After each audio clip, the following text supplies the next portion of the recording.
All right, cheers. You, brother. Mm. Oh, yep. Welcome back to the Bobcast. Today I have a friend, a comedian, the Bicep Bandit himself in my crib, Setoiyo. Thank you so much for having me, man. I'm happy to finally be on the Bobcast. We're making it We're happen. making it happen. Doing big things in 2022, man. We got to. Of course we got to. The Hunger Games are upon us. Oh, yo. So facts. we gotta try to make it before this Uh-huh. shit gets crucial. Yeah, do you think we're gonna make it to the end of 2022? I think it's like anything else, man. Some of us will, some of us won't. Some of us. I've will, seen some- enough homies die to know, all right, you got to try to make it through this one. You know what I'm saying? Like that's how I now assess everything. Yeah. I look at it like, what event do I have to try to live to? So it was the album recording. I was like, fuck, I gotta at least make sure I don't die to get to that. And then I found out when Batman was dropping. I was like, that's disrespectful. Now I gotta try to live to that one. Yeah. What did you think about the Batman? I thought it was cool. I liked it. You know, I definitely liked it. I think as a standalone Batman film, it's like the best one. Are they gonna make it like a trilogy or? I think quadrilogy? so. I think they're gonna Oh, Lord. they're gonna do that. So you gonna in total you're gonna be watching anywhere from 9 to 12 hours of Robert Pattinson being a kick-ass Batman and a Bruce Wayne who you wonder how he has any money. Like, Yeah. it's like It was like when they brought back the makeup thing. I was like, bruh, they had to for this guy. He they likes really makeup. did. He It's probably part of his contract. Bro, easily, man. Look at anything he's ever really done. If something's not on his face, he's not happy. Yeah. So yeah, that's a definite.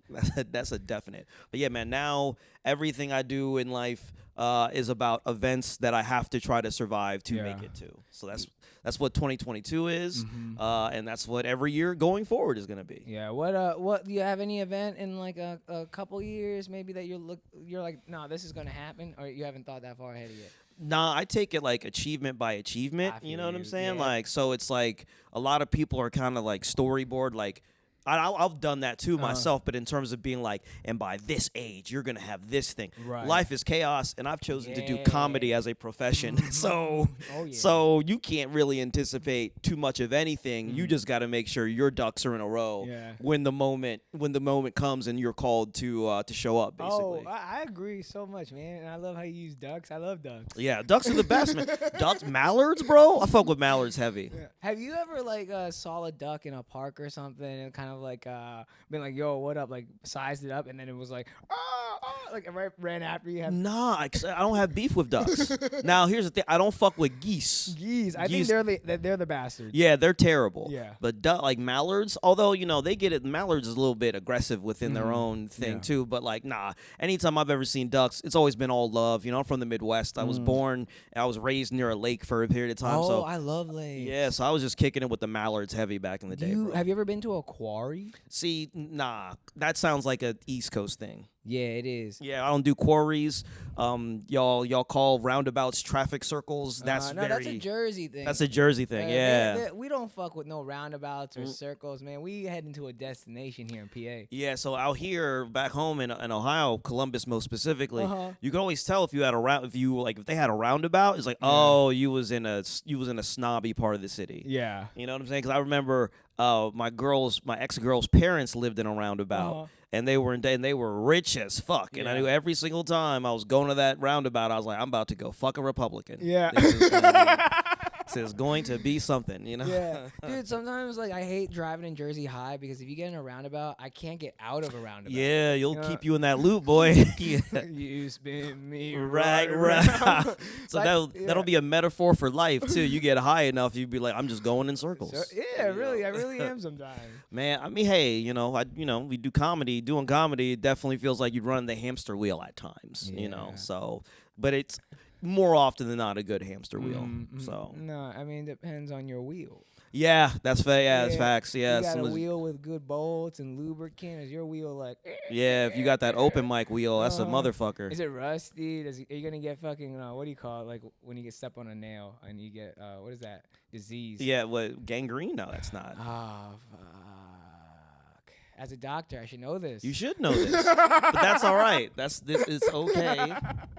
And so you don't gotta know everything. Yeah, no, I do. My mom expects it, Setoiyo. Ain't that a motherfucker? Yeah.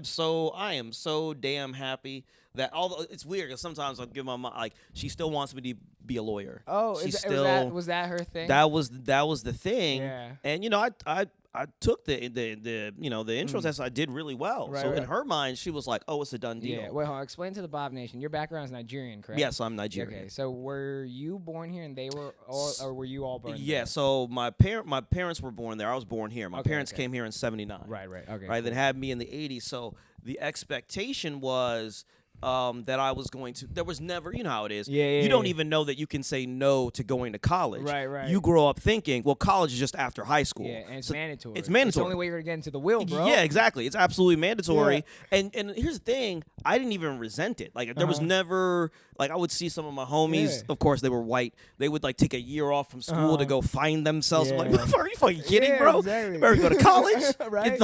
Or get a job. Get a job. What or the something. fuck? What are you doing? You gonna go to Europe? You want to see the world, man? You don't even know what expectations are. They're just going to like the more racist or under closet racist America. Yes, fact. You want to go to England where the racism was perfected? Yeah. Where they started that shit? You want to go to the pure? You want that pure stuff? No, so yeah. So literally, I remember my mom telling me some harsh shit. She was like, "Yo, hey, listen, I know you don't like high school. I really don't care. I just need you to do well your junior year because that's going to determine if you get into the college that you want to get into." Did you take SATs and shit? Okay, so cool. I remember balling out my junior year. So so much so that my senior year, I was done with school by noon. I had nothing to do. Right, you worked so hard. Right. So then you go to college, did all that stuff and everything, and I had a poli-sci minor, so my mom was like, he's definitely going to take the LSAT. He's going to swag out, boom, boom, all this other stuff. And I did that more so to show her that I could do it. Right. I did not, but I had never had an intention of going to college. To be fair, I didn't have an intention of being a comedian. I was still dancing at the time. Yeah. Oh, yeah. Dancing. Yeah. Great. Oh, no. Let's finish this because I need to know the whole word that. Like, because Indian parents get off to like certain things too. What does it for Nigerian folks and lawyers?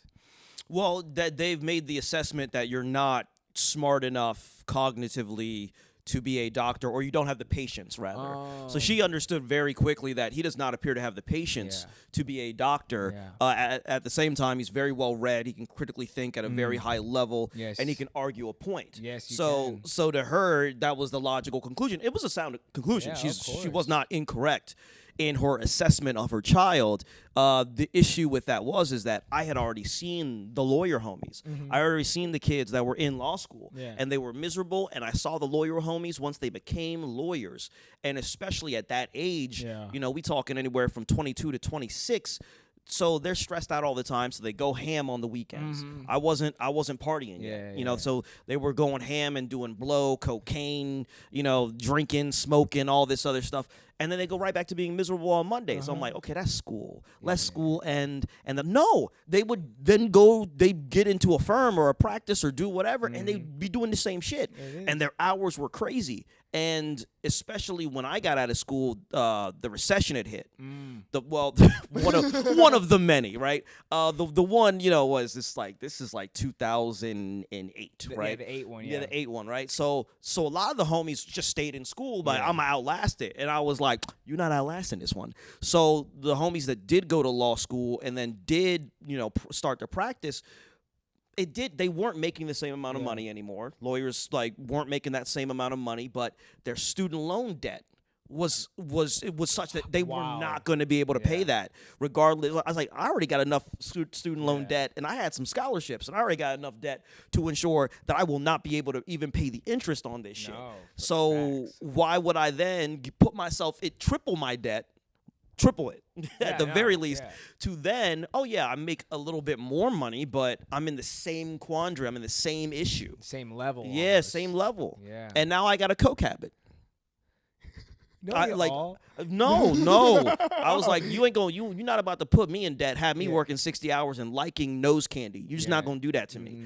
So I remember, and the one good thing about my mom is that, she came over here. My parents separated very early, and my dad dipped out really early.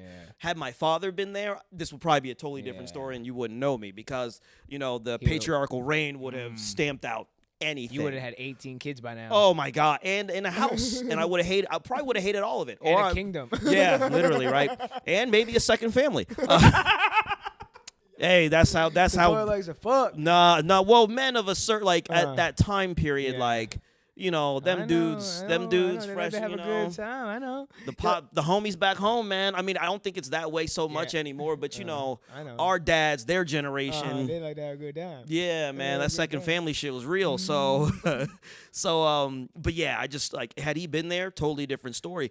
But my mom, I think. The only thing, the reason that she never forced that on me, there was that heavy expectation. She was like, well, you've done everything I've asked you to do. And her big thing was, honey, I can't tell you nothing except that you've done everything that you're supposed to do so you can take care of yourself in society, but you have to love the life that you live. Exactly. I can't and I think she had to see that because she was on her own and had to make it on her own. Right. And no one was there to help her, so she was like, well, motherfuckers who are judging me were never there to help me. I'm not gonna just judge you so long as you are taking care of your responsibilities, and I don't want to see you miserable. Right. That's still to this day, that's her big thing. Yeah, a mother's always her intuition is to have a happy baby.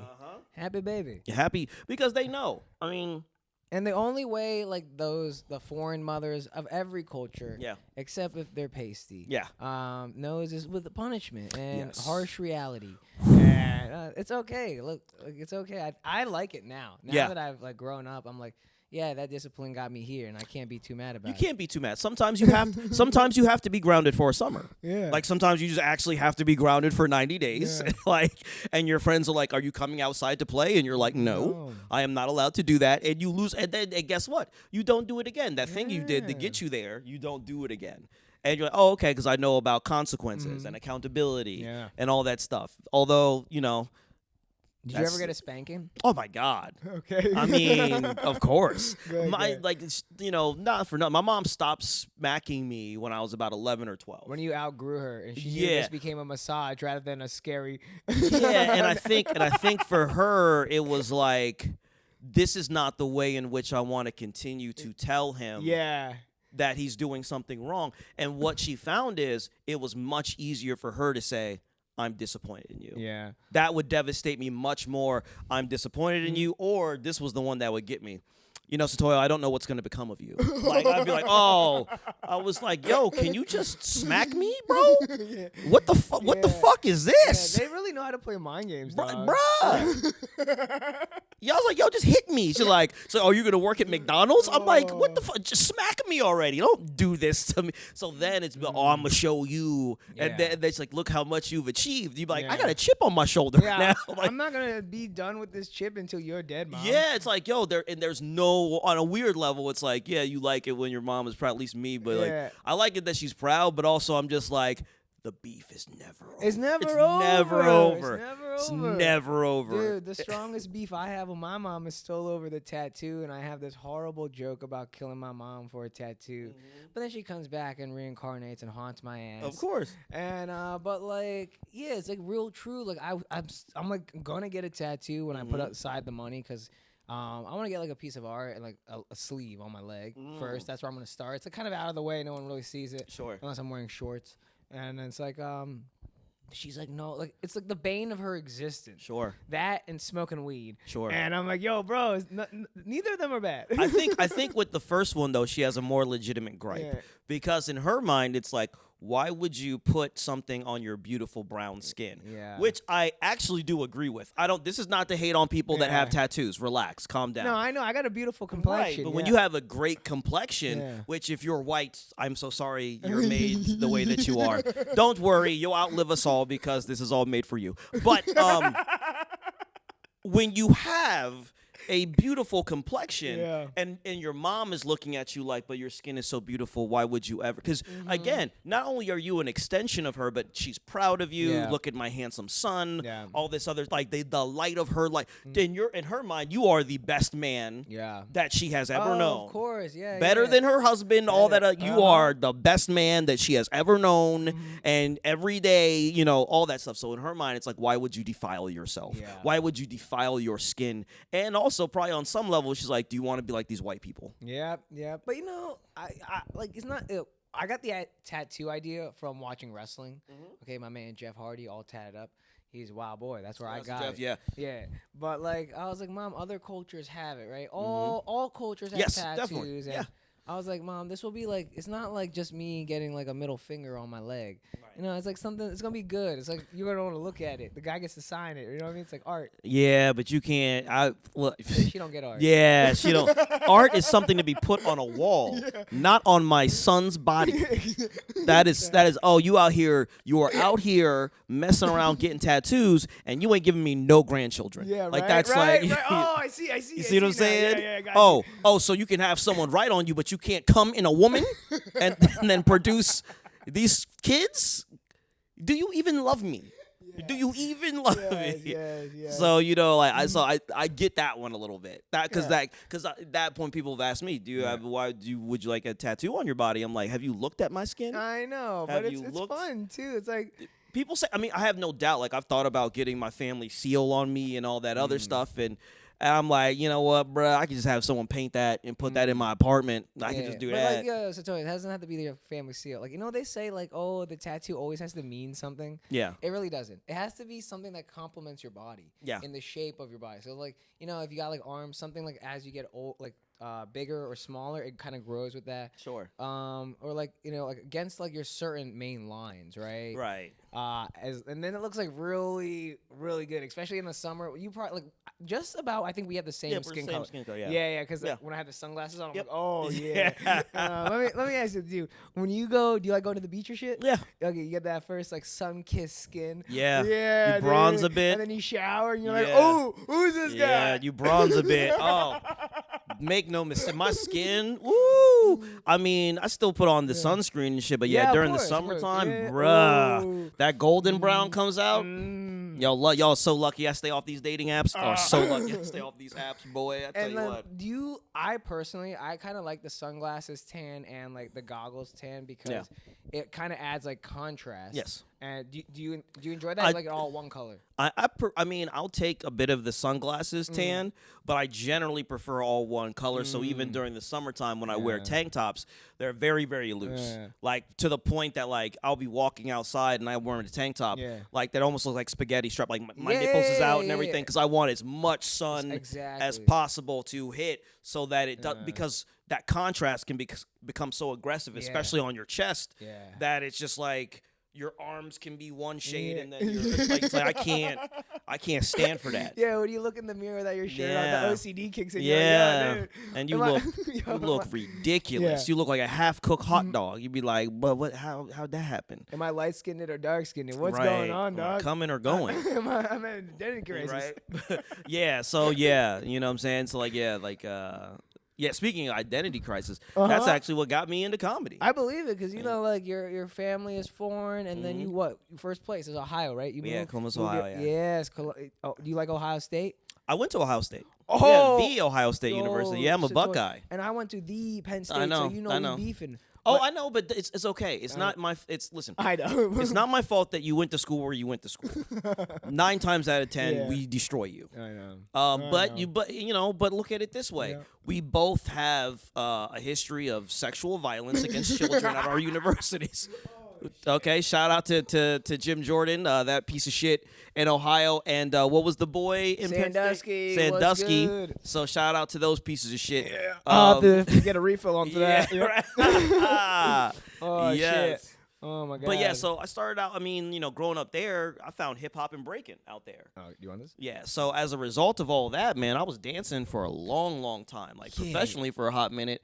I get banged up, the knee blows out, and they're like, hey, man, that dance shit on tour anyway, that's done for you, bro. Yeah, so how does like, okay, so I, into a period of time, because I did karate and all that, I got into breakdancing because I really like it, too. It's, like, cool. And, like, when I got discouraged at the windmill.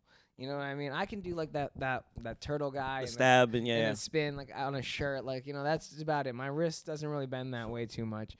But the fucking the windmill I found always to be the sexiest, and I could never do it. Yeah, so generally, like, because we were just a group of like Yeah. We were just like a bunch of kids. So the windmill was one of those. You just knew you had to have it, but you had to develop what they call a foundation. Right. So you had to look, how does your baby look? Your baby freeze, your chair freeze. You know how to do a backspin, all that. So the windmill to me, like I remember doing windmills at the old OSU gym and on the wrestling mats with like no shirt, just tearing up my shoulders. Yeah. Like to this day, I have scars on my shoulders that are superficial. So even if I do windmills now, I have to wear like a sweater. You know, I have to wear a shirt or something to make sure that, you know, the skin doesn't really, you know, I don't burn myself. Yeah. But nah, man, like when I was breaking, bro, I was all in. Like first time I ever saw breaking. I have never thought about being in a cult ever. But Gesundheit. Because he's a double sneezer. Triple. You one of them dudes. I'm strong. I can go like 15. Okay, you can keep it. But my man said, I can give you 15 rounds of these. You like this? I was like, dude, I had to sneeze for like 20 minutes. I was getting nervous. Okay, you all did. Good for you. Not even that. I was just like, when is it coming? Yeah, good for you, man. I mean, that's a superpower in of itself. To know you're about to sneeze for 20 minutes, that's impressive. It was like kind of like a scare. It was like scary. Like you're about to get like killed. Like, yeah. I was like, oh God. So, sorry. Bro. Like, I mean, like, so with breaking, like, it was just a thing you didn't even think about. Like, when they told you had to get something, it's time to get because you wanted to then go battle and know what you was doing. You didn't want to get beat by someone just because they had power. Exactly. You wanted to make sure you also had power. Or power moves, as they call it, dynamics. So head spins, windmills, swipes, flares, air flares, all that stuff. There's like probably like there's like technical skills on the feet and the ground that you get points for and all that. Yep. It's kind of like snowboarding in a way. Yeah. So, but I remember doing that for so long since I was a teenager. Then all of a sudden, like blowing out my knee, and I still break to this day. Yeah, you do. I see it all the time on social media. Yeah, but they were just like the docs were like, you ain't never gonna go back on like doing them little tours that you're doing. That's all done. So explain that tour life. What is that? Like, what is that? So basically, it's so one, you can work for any number of companies, right? Some companies are strictly event based, meaning you go in, you sign a contract to maybe work for a weekend or 2 weeks or a month. Or then you sign a contract where you're working with a cruise ship. Or you sign a contract where you're working with an actual artist themselves, like a singer and doing whatever. Oh, like their background dancer. Like a background dancer. So there's any number of contracts. But the things that I was most specifically doing were a lot of event-based, some little like some tours and doing some and stuff. But that life is so interesting because that's where I first learned that people party. Like I didn't know. That was like your first fraternity. Mine was like I get it. So, but it was better. It was better than a fraternity because there were girls there. Oh, there were women, and that was important because I don't think a frat's good at all. No, I know. But it's like, but you needed that balance, and then you saw these. And when I say girls, because we were young, we were kids. So you see people partying, and then you say, oh, this is what. All of a sudden, you have all these options in front of you. It's like, are you gonna booze? Do you want to do pills? Do you want to do drugs? Do you want to have sex? You want to break dance too? Well, you was always breakdancing. Oh, hell yeah. It's about what you did after. Oh, okay. It's about what you did after. And generally, you were going to choose one of the four. A lot of homies didn't do three. A lot of homies weren't boozing because that would make you sluggish. Yeah. You know what I'm saying? The next day, a lot of us weren't boozing. A lot of us weren't doing pills. A lot of us weren't taking drugs. If you were doing pills, it was generally prescription to manage pain. So that could become an issue because you'd be in a lot of pain all the time. Yeah. But generally, everybody's fucking. Yeah. Generally, you gonna fuck. Like that was the thing, right? But you learned how to fuck insofar as communication style, because you might be working like, you know, for a summer somewhere, and it's just that summer, and then you make a friend. Oh yeah. And then you're friends for the summer. Oh yeah. Or that you tell that friend, hey, we can be friends with a lot of people. You know, and then all of a sudden you have one among many friends. Yeah. So that was that interesting like period of time. But so you blow the knee out. Yeah. Hold on, let me ask you something. Yeah. Have you ever had some multiple friends, and you know you were talking to a new friend, and some of your other multiple friends had came into the same room as you and your new friends, and it didn't go over too well with any of your friends? Oh no, I've never had that. I'm so sorry, Bhavik. I am so sorry that happened to you. I ain't never had that. Now listen, I'm gonna keep it a beat with you. I ain't gonna act like I ain't never fucked up out here. Fucked up. I fucked up. Well, that was a fuck up on my yeah, but I ain't never done that. I have fucked up. in my life. And try to be bad. I ain't never done that though. Yeah, no, God damn. I want you to know this guy sitting next to you is a complete dumbass. Yeah, yeah. You let it get to that point, bro. I fucked up so many times. That's the only reason I should be doing comedy. Yeah. You know what I mean? Yeah. Once I figure out the trigger, it's going to be over. Right. Once I learn my kickflip, dude, it's done. It's done. Like, it's all finished. I relate comedy to skateboarding. Like, I skateboarded for like 4 years before I could kickflip. And after that, like I could land some other trick. Yeah. Like right there, that day, boom. Yeah. Once I got that. That makes, that's interesting and it makes sense because I think I haven't learned my kickflip yet. Hey, man. Yeah. The kickflip. It might take 7, 10 years. Yeah, the kickflip in comedy takes a little bit. I'm not worried about it. No, you should. No, should you be? Enjoy the process, and then when that kickflip comes, you'll be like, oh, fuck. Then I'm going to stomp it. Yeah, right. Yeah, I want to stomp it. Yeah, I was even to this day, like I approach comedy still from a hip hop perspective. Yeah, exactly. Freestyle. It's all freestyle. Right? Yeah, and even when it's not, it should look that way. Because to me, it's a performance.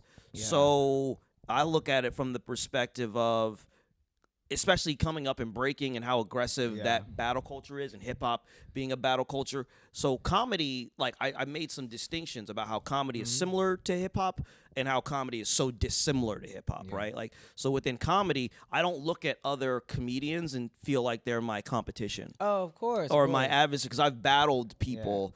And one of us wins and one of us loses. Right. And it's much more of an intimate thing. Yeah. And comedy simply is not that. Comedy is that interaction that you're having with the audience. You know what I'm saying? It's not, oh, I'm going to do this and then fuck that comic over here. Yeah. And there are comics who think that way. And I want to say right now, you can be a competitive person, but if that is where your competition level goes, it's a little corny. It's a little corny. It's corny. You're allowed to be competitive, but like I always look at it like your competition is other forms of entertainment. So if you got a show on a Wednesday, your competition is any other form of entertainment that's happening on that Wednesday that could prevent the audience from showing up to your fucking show.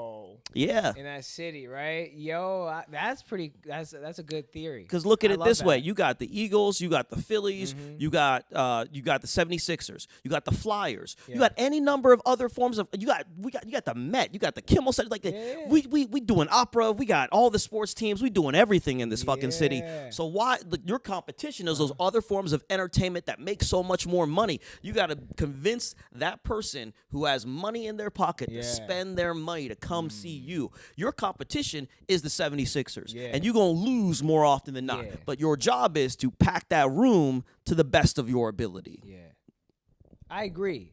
But you know the type of people that have that kind of weird beef you were talking about are just people that don't have biceps. That's true. You get some biceps. You don't have to worry about it, son. You don't. Yeah. You don't. If you take care of yourself enough and you can look in the mirror and feel good about yourself, or as good as you can, right? That's why I love you, Setoiyo. You like even when you're like having off night, you are still like confident outside of your stage time. Yeah. Yeah, and that's like that's beyond. It's great because we have great skin color, right? Of course. Well, it's that, and it's like the 10,000 hour process, and that's also like, if you're not in a rush. Yeah, well, especially if you're getting up enough and you're putting in the work, and you are. Yeah, and it's just like, well, that one didn't go. I mean, generally, like I'll get off stage sometimes and people are like, yo, that was great, and I'm like, I didn't like that at all. Yeah, of course. But those are the standards that I hold myself to. Exactly. You're always meaner than everyone else. Exactly. But it's like, but guess what? I'm going to another show right now. There's always more work to be done as opposed to sitting in that feeling. Of course. Like, so even in the lead up to recording the album. Tell us about that. What's the album's name for the Bob Nation? So the album will be The Foreigner. That is the title of the album. Ooh. Yeah. So.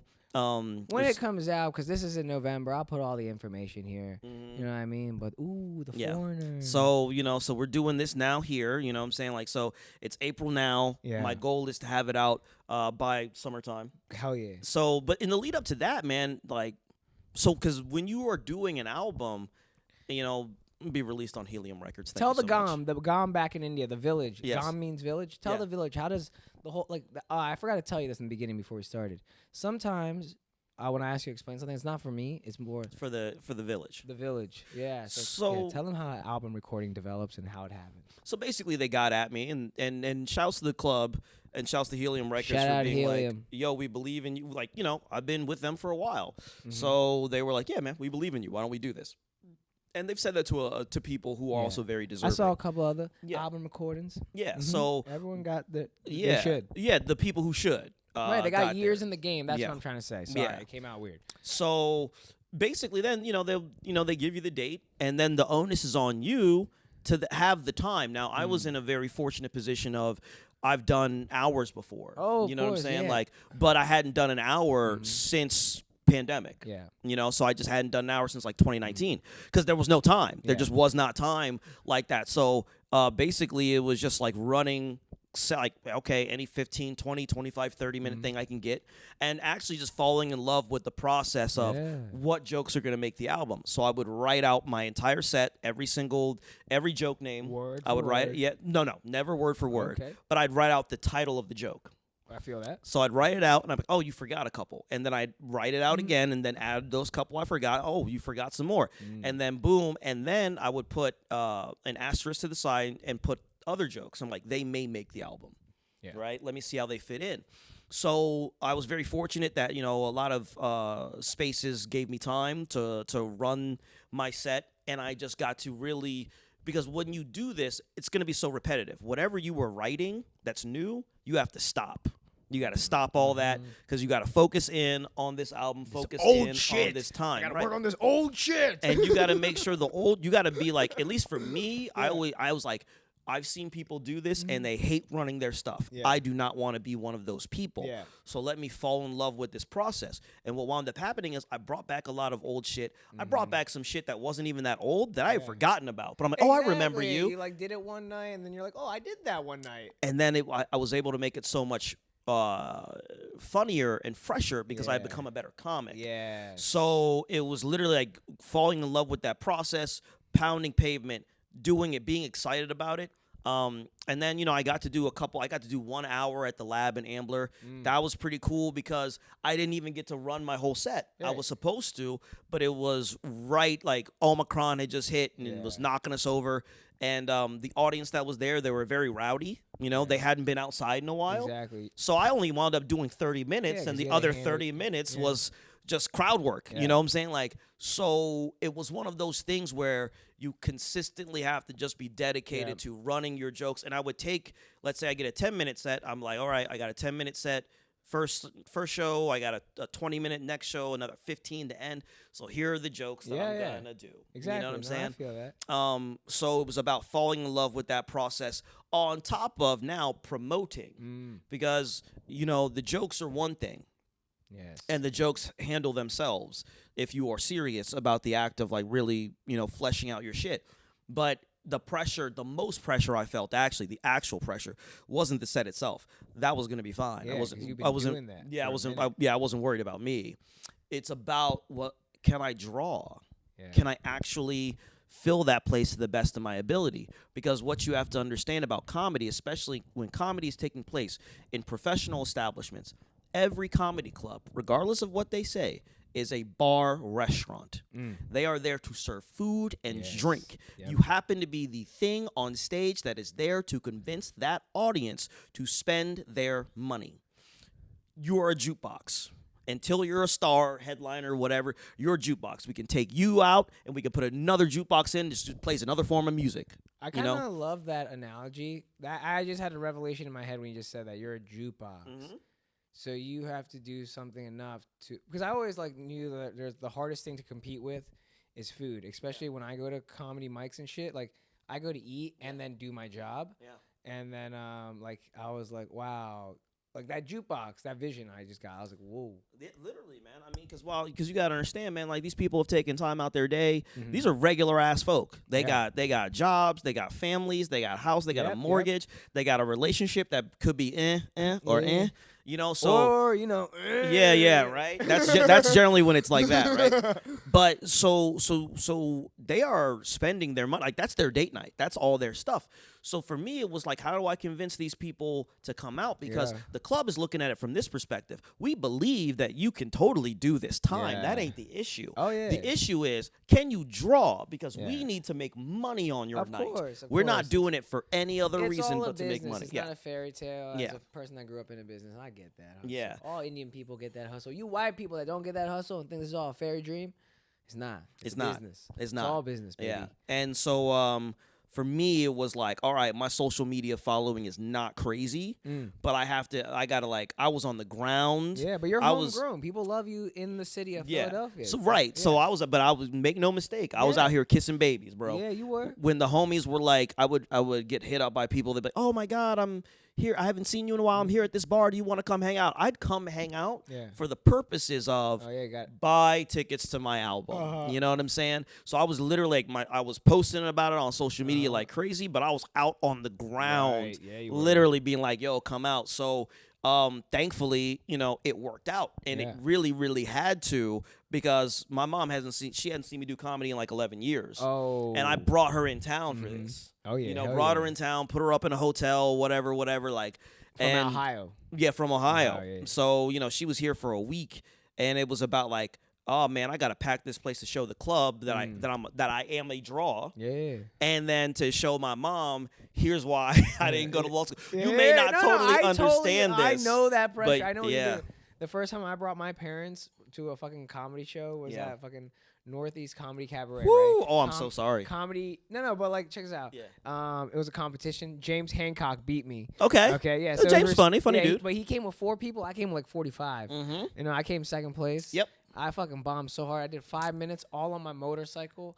Let me tell you something. I wore all white, colorful ass Nikes, black leather jacket. Oh, you thought you won. And a fucking shirt. Yo, I got this from Bernie Mac though. A shirt with my face on it. Oh, you thought you won already. Oh, dude. I didn't even know what comedy was. Yeah. Dude, growing up, I didn't even know what it was. I kind of like, I did a show in high school once, and that was like my talent. But I did roasted people. But like, I had like my friends help me write the jokes, right? Yeah.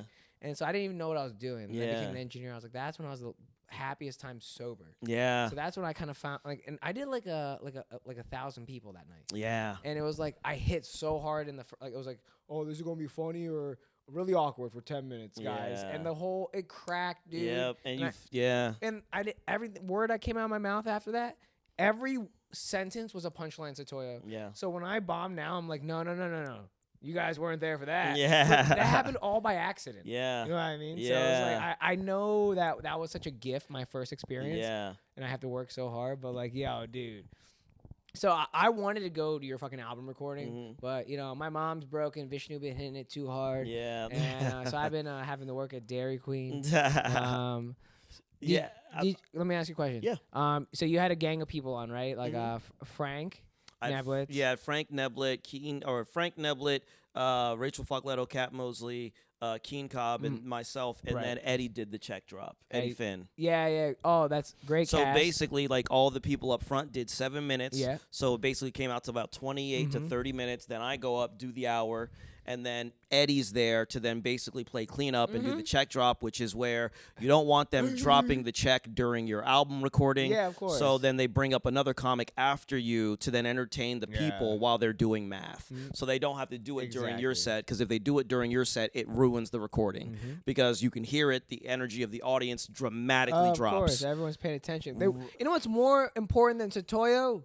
My money. Right, exactly. But they don't need to know that during my set. Exactly. They can find that out during, So so thankfully like it went better than I could have hoped for. The audience, to the homies that came out, the people that didn't even know me. Like there were a lot of people who just didn't know me. They're like, oh, and they were really, pleased with that, and obviously so was I. And it's it's led to some other cool things. Yeah. So but again, it's like one of those things like, okay, benchmark moment, landmark moment, you knocked it out the park. And it's like, oh, there's just more work to be done. Yeah. So right now, it's like people like, I got to feel that high for one night. Yeah, I literally got to experience that for what. So, and the next night I went to Raven. Yeah, I went to Raven to do the showcase, and like, you're going to Raven? I'm like, yeah, man, the work doesn't stop. Never stops. It never stops. Also, like as more things came in, and I was granted, some opportunities that I've earned. It's like I don't get to. Oh, that album taping, that was so nice. Yeah. It's like, nah, 24 man. 24-hour rule, dude. Just you didn't go on, move on, dude. Yeah, because there's other shit to do. Right now, right? Yep. That's what I believe in. I forget who said it on what documentary. I think it's our 76ers head coach, or there's a documentary on Netflix. I'll put it up here when I figure it out. But it's all about like winning coaches and how they coach their teams. and I actually believe it might have been a lady that said 24-hour rule. It was like so right. Like, right, don't let your ego get the best of you. Even like when you lose, it's the hardest. Yes. Winning is kind of easy because like if you're like a hustling person, you don't even look at the win. You don't even like, but like that's also important too. Like you have to look at your win and be like, I did that to kind of give yourself props because you're the meanest person to yourself. Yep. And I look at it from the perspective of I hate losing more than I like winning. Yeah. You know what I'm saying? Like, you know, like to me, I hate that feeling more. So it's like, you know, and I say this to people all the time, like, I chose to do this. Yeah. Like, even bringing my mom out to see. You accepted this hazing. Yeah. And when I brought my mom out to this recording, it was kind of to show her, I understand I did this. Yeah. I understand that I left home. I understand that I came to the East Coast. I came to a meaner place, a more aggressive place. I understand that I chose to leave you for all these. I understand that I don't get any of this time back. Yeah. But here is why I have done. Please understand me that I have not been fucking about out here. That and she understood. She knew. But then for her to actually see, like, she knew when I was going on the road, you know, in 2017 to 2019, she understood them, but to, like, she had never seen it. To see it, and she was like, all these people know my baby, like all these people, she was astonished at that, you know, and now, like, it gives her even more confidence about me, because she was never worried about whether or not I was funny. She knew that. She had seen me enough times, like, oh no, he's talented. She's never questioned that because the way that I was raised, she was like, well, honey, if you work hard and you prep, it should go well. Yeah, and if you don't prep, you prep, that's it. And if you don't prep and you don't work hard, then it doesn't go well. So she understood, okay, this is what he believes because that's what I've taught him. I know he's already good at this. It was saying, oh, wow, no, this actually works for him. Yeah. You know? So, yeah. Dude. What did you wear? Because you're a stylish man. Setoiyo, let me tell you something. On the Philly scene, there's a few people I respect, and it's not because of their comedy. And I'm talking about all Philly scene. I'm talking about actors. I'm talking about anyone who does any art and entertainment. You know, Setoiyo dresses well. Yeah. You know what I mean? And you what I've noticed since the beginning of my career is, like, since you're a buff dude, sometimes you wear bigger clothes because you don't want to accentuate your buff. And have you ever been on stage? And if I get excited and I flex my bicep, right, I get a white middle-aged lady excited. So that's why I wear big clothes. That's why when I started all this Good Times Be Clothes, it's a little bit over large because I love street brand and it's like all fucking. But like, what did you wear that night? So yeah, I mean, to your point, you know, generally, that night was especially important to me that I just wanted the work to speak for itself. Yeah. So sometimes on nights, I wear, like, if it's a really important thing, I'll just wear all black. Yeah. More often than not.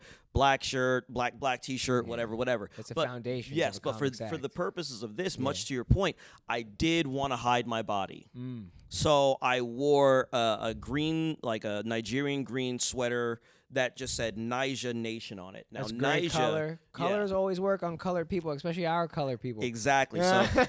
So Niger basically just means a Nigerian, Nigerian person. Yeah. So I did that for the purposes of just covering myself, to the point because I wanted the jokes and the performance to stand on its own. Distracted by your big old bicep bandit gang. Well, yeah, and not only did I not want the audience to run the risk of being distracted, I also, in watching it back, did not want to run the risk of being distracted with my posture, with this or what. I didn't want to worry about any of that. And also, it was a little nippy outside, so the sweater was the perfect choice for me. And also, it was very, again, symbolic. My mom is in the audience. I'm Nigerian. It's mature. It's kind of like, he's not like, it's more about what's about to come out of his mouth rather than his awesome biceps. Right. Yeah, and also, I think because of what the sweater conveyed, Niger Nation, because my mom, she loved this sweater. So it was literally just about being like, no, a Nigerian is headlining this club, and here's why I'm doing it, and here's what I represent, and my mom being there, and then, you know, and so that if no one else knew, she and I knew what was going on. So so for that purposes, so generally, and that I had a totally different plan. I thought I was just gonna wear a black V-neck. I talked to you one time at Raven, and I was like, "Oh, dog, what are you gonna wear for your album? You gonna go sleeveless, show off those biceps?" And you were like, "No, dog, because, you know, when I first started comedy, I wore all black because I want people to listen to me. You're like, I want to go back to my foundation." But I love this. You were like, you did green for your mama. Yep. Yeah, and like that's like kind of goes back to where we kind of started this podcast, right? Like, yeah, like, you know, like they're hard, but no matter what it is, I'm still trying to earn your respect. Yeah. And I know you're gonna like this, and like you disapproved of this whole thing from the very beginning. Yep. So let me connect all three of us tonight and murder. Yeah. And well, it's all killing like 4 bones in 1 stare. and it's connecting all of those dots, and it's also like, at least for me, it was kind of acknowledging like, I know that when you came here, when Pops came here, y'all had no intention of your son doing anything like this. So, hey, to that end, I apologize. Exactly. Also, it's your fault. You chose to come to America. So you gave a lot of options to your kid. Yeah. And at the same time, don't think for a second that I don't honor you. At the same time, now I'm going to make fun of you with these jokes about you on stage. Yeah. So, and to that end, like, one thing that I really appreciated and I cherished a lot is that I know a lot of people, like, I got hit up by people that sorry, I couldn't make that.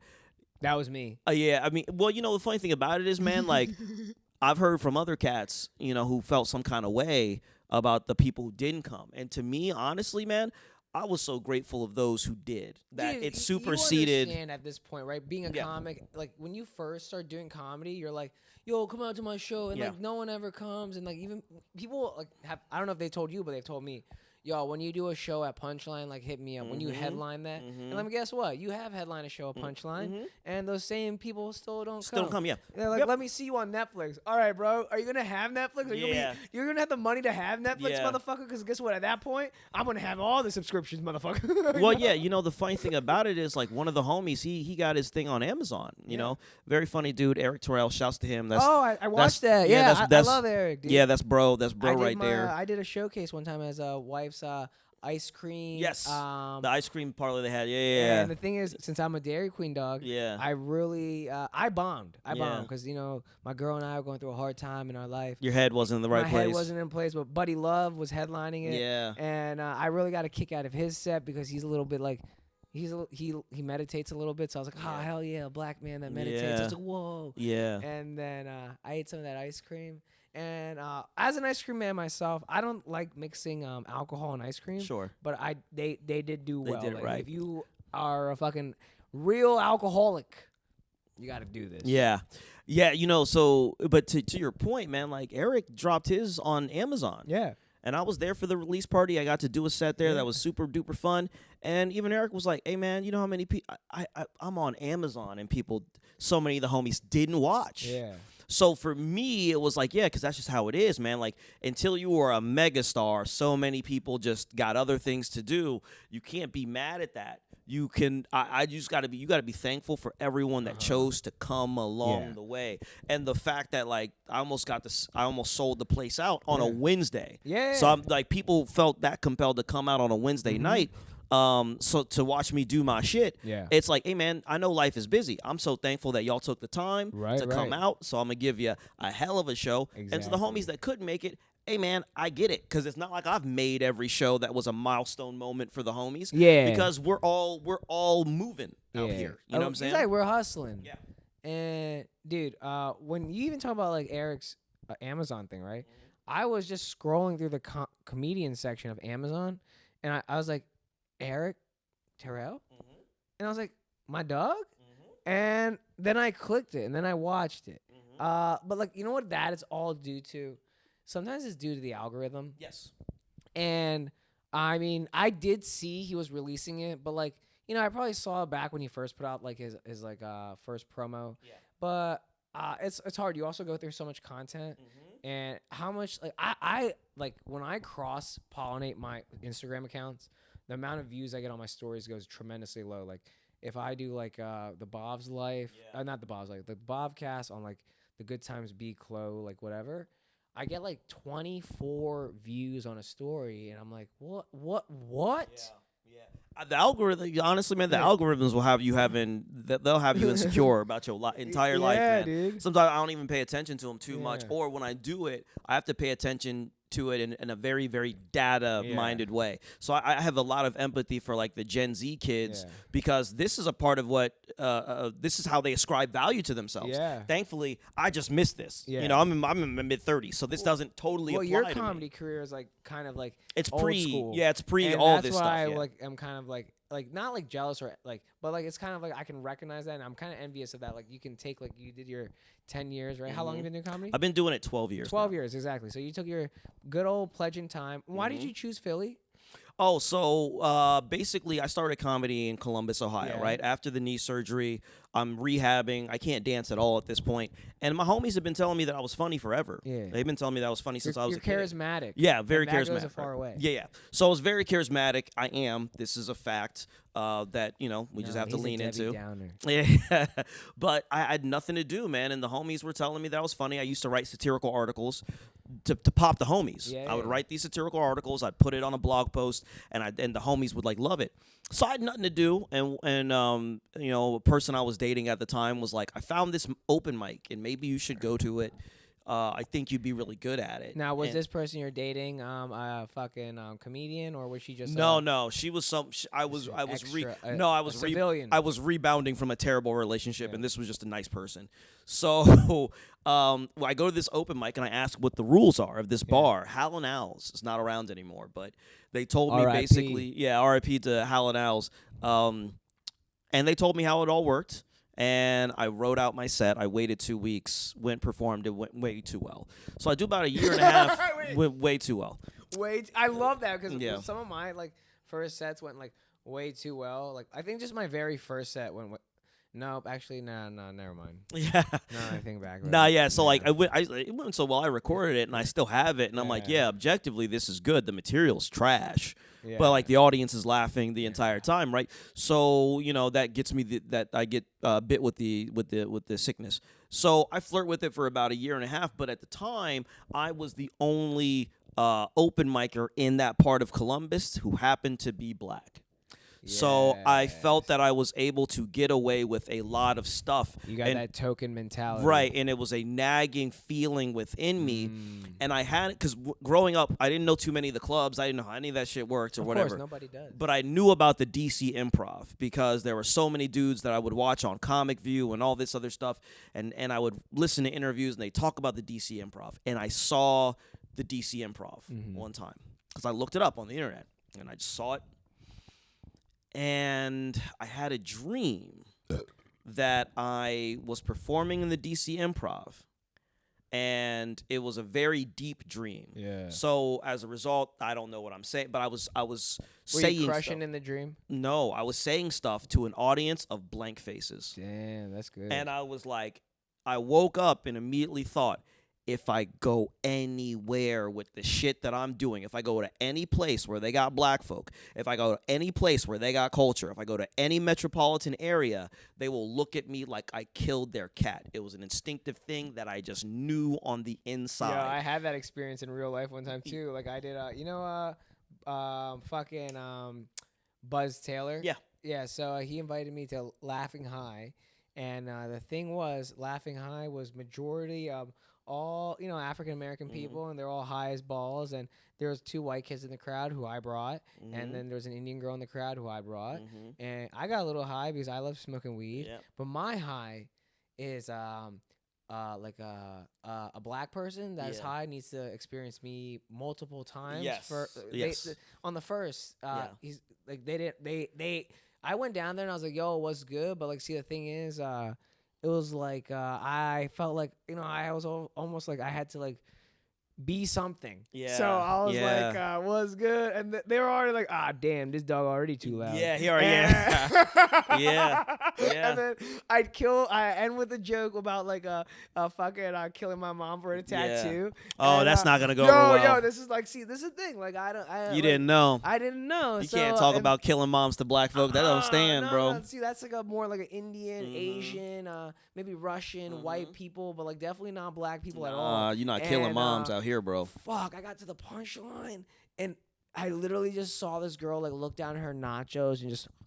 Yeah. And I was like, damn, nothing. And like, I was like, nothing I could say is gonna. Like, I was like, all right, yo, peace out. And they weren't with it. So yeah, it's like that's hilarious, by the way. But yeah, I have it on tape. I bet you do. It makes me want to kill myself. Right. Kill myself, dude. When I'm sad, I look at that. It's just to remind you. Can I get there? Can I get there, dude? And I'm like, no, Clifford. Who's gonna feed Clifford the fish over there? Yeah, the fish. You gotta take care of your baby. Dude, yeah. Dude, fucking. So I remember having that fear, and it was like, oh, I gotta leave. Then. Yeah. And I remember I was like, you're gonna do Columbus Funniest Person, and then you're gonna leave. Doesn't matter when the results are, you're gonna leave. And I was looking at places to do comedy. A lot of the homies would move right to New York, and then I'd see them 9 months later over Christmas. I'm like, how's comedy going? They're like, I'm not doing comedy. I'm working because it's expensive. Yeah. You know, I hate New York. You don't get to. Yeah, they had to start over. They had no connections. Didn't matter how funny they were. Yeah. They just had no connections. They had no roots there. No, I don't hate it because of the work. I hate it because I am like just like you. Born and raised where there's land and smell of nature. Yeah. So when I get like even in Philly, I'm like that's why I need a balcony. Like need to be away from the stench. I need to like where nature is. Yeah. Like I'm homegrown in the ground. Yeah, and I feel that. Yeah. So a lot of those homies. Yeah, I saw a lot of the homies go up there and nothing happened. Yeah. They stopped doing comedy for a bit. They'd have to take a year off. They'd start doing comedy for a little bit. They'd quit, or they'd find a girlfriend and they'd be like, or a boyfriend. They'd be like, no, someone loves me out here, so I'm gonna focus in on this love. But then I looked at Chicago. Chicago, when you're in Chicago, you're kind of just in Chicago, especially back then. Yeah. And then I was like, oh, okay, well, what about Philly? Because I thought about it. Like, I thought about all the artists that you've ever seen come out of Philadelphia. Yeah. None of them have ever been bad. Like, because Philly doesn't produce trash. Yeah. You can't make it out of Philly and stink. It's just not possible. Look at Kevin Hart. Look at Will Smith, regardless of the slap. Look at Bradley Cooper. Look at The Roots. Look at all these different cats. Yeah, Philly makes you excellent. Yeah. Like it forges you into becoming a diamond. Yeah. Especially during that time period. So I was like, and then I was also like, let me find out if I even like the East Coast. Yeah. You know what I'm saying? Philly, 5th biggest city in the nation. Let me give it a whirl. And I moved out here, and the place kicked the shit out of me like I figured it would. But it made me really, really like define myself. Yeah. And the city really made me take agency over myself. Yeah. It made me take agency over where I come from. It made me take, when you say agency, that's not even for the Bhav Nation. That's just for my stupid ass. Yeah. What does that mean? That means, like, one, being accountable for oneself, taking control of myself and my life, and also being like, I understand that I am not like you. Yeah. That's how you see it. It doesn't matter. I'm going to make you laugh anyway. Yes. So whatever preconceived notions you have about me, have them. Yeah. At the same time, I'm going to fuck you up. And I'm going to fuck you up, and as I'm fucking you up, it's a Nigerian kid from Ohio who's doing it. I ain't trying to be Philly. Yeah. I'm not trying to be New York. I can never be y'all. But keep this in mind, y'all, nor do I want to be. I love that, y'all. Yeah, nor do I want to be. That's a country boy thing. Yeah, definitely. Nor do I want to be. So it made me take agency and lean very hard into like, who the fuck are you? Because the only way that these people will ever respect you is if you're being so unabashedly yourself. Exactly. That's why I chose Philly. Philly is, Kevin Hart said, it's like a dog catching a frisbee is going to judge you. So, like, as a person that believes in hazing and character development and everything, like, hard like that, I was like, I chose between, like, Philly, New York, and L.A. Yeah. And I was like, Philly seems just up my alley. Yeah. And the homies out in LA, they go out there and they get weird. Yeah. Like they become like weirdos. Now keep in mind, if you get the bag in LA and you get the bag in New York, you gotta go there. Like that's just without question. So look, if all of a sudden if someone was in LA and I gotta go out there and I become a little bit of a weirdo, at least you'll know I have secured the bag. Yeah. Like I've secured such a bag. And then I've been out here so long, I'll be like, nah man, it's weird out here, but that's just sort of what it is. Also, you did your first album in Philly, so your roots are always hard. You know yes, I mean? Very much. I'm not saying like everyone in Philly is hard, but the city of Philadelphia is been murdering since I moved in, dude. Yeah, it's hard. It's a hard place. It's April now, but we just in fucking end of February. Whenever I started this podcast, it was like filming it. It was like we just passed the 100 mark of this year, and I was like, damn, yeah, we've not even finished Q1 of this year. We're gonna break the record that we set last year for murders. If murder in Philly was a stock, would you invest? Of course, because I would, man. How much would you put in? I put in at least two. Okay, so $2,000. Now I've kind of did the example with someone. So I moved into Philly 2017 August, And I'm gonna say, like, I caught it. I started watching the news every night because I need to know what's happening in my city now. And it was like started. It was like it was in. So I'll say stock was at 20. Yeah. Now it's probably at like 95. Yeah. Yeah. How much you putting in? I'm saying it's gonna go to at least 200. I put $2,000 down. $2,000. Okay. Yeah, I put $2,000 down just to get. And here's the thing: I tell people all the time, man. I'm like, hey, man, Philly's like, if there was ever a Gotham City, it's Philly in terms of the actual grittiness of the environment. I think right? our skyline almost looks like it, doesn't it? Yeah, a little bit. Yeah. So yeah, I mean, like, yeah, that album, I do think there is a grittiness to it.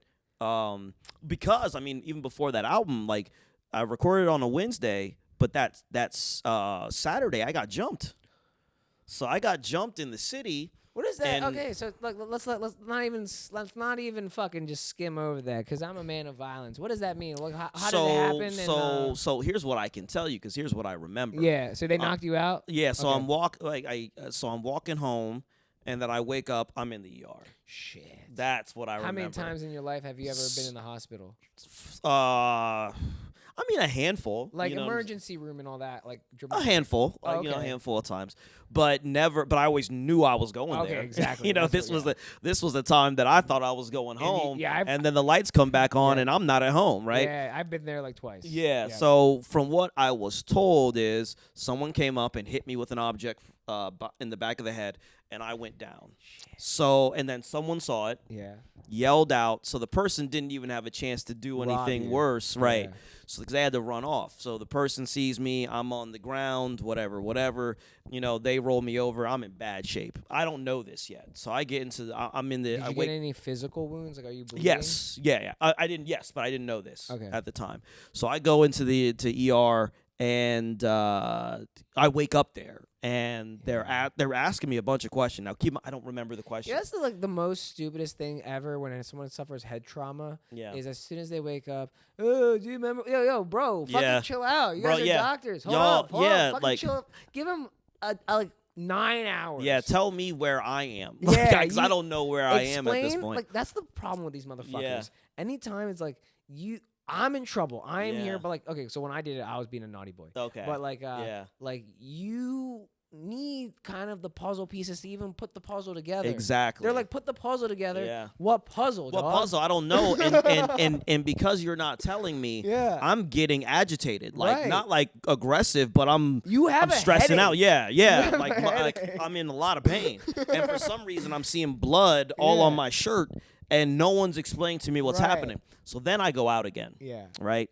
I pop up again, and they're asking me more questions. And I was like, can someone tell me what happened? Yeah. And that's when I found out, okay, because I remember the sound of getting hit. Oh. I remember that. Was it you remember a fist? No, God, this was a pipe. This was, yeah. So I remember that.